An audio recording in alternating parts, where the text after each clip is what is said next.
AITA for kicking my mother-in-law out of my wedding after she wore a white dress. I, 28F, married my husband James, 30M, this summer. Planning the wedding was supposed to be magical, but there was one constant storm cloud, my future mother-in-law. From the start, she had strong opinions about everything: flowers, menu, guest list, even what shoes I should wear. She has always been competitive with me, like I stole her baby boy.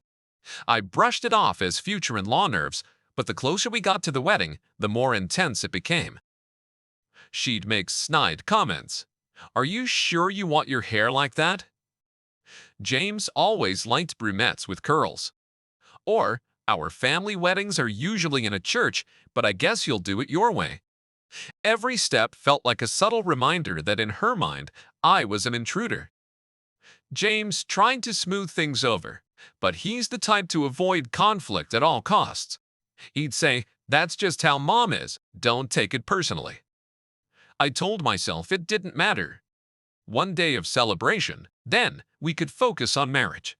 But I underestimated how far she'd go to make everything about herself. The first big clash came during a dress shopping trip. She insisted on coming to be part of the moment. I thought it might be bonding time, but instead, she criticized everything. Too plain, too flashy, too much lace. When I finally found the dress, she frowned and said, "It's nice, but don't you think it looks a little bridal for your figure?" I laughed awkwardly, but my friends later told me their jaws were on the floor. That day, she casually mentioned she'd already ordered her dress.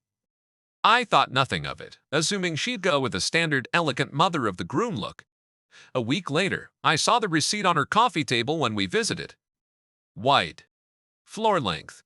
Beaded. I asked if it was a mistake. She smiled and said, "Oh no, it's tradition in our family." The groom's mother wears white too, as a symbol of purity. I told her no, this was my day, my dress. She shrugged and said she'd think about it. I went home furious. James promised to talk to her. He came back saying she understood and wouldn't wear it. I wanted to believe him. In the weeks leading up to the wedding, I felt uneasy. Every time we saw her, she made comments about how people would remember her look. I asked James if he was sure she wouldn't wear that white dress. He insisted she promised. I wanted to let it go. I didn't want to be a bridezilla. But my gut told me the storm wasn't over. The morning of the wedding, I was nervous but excited.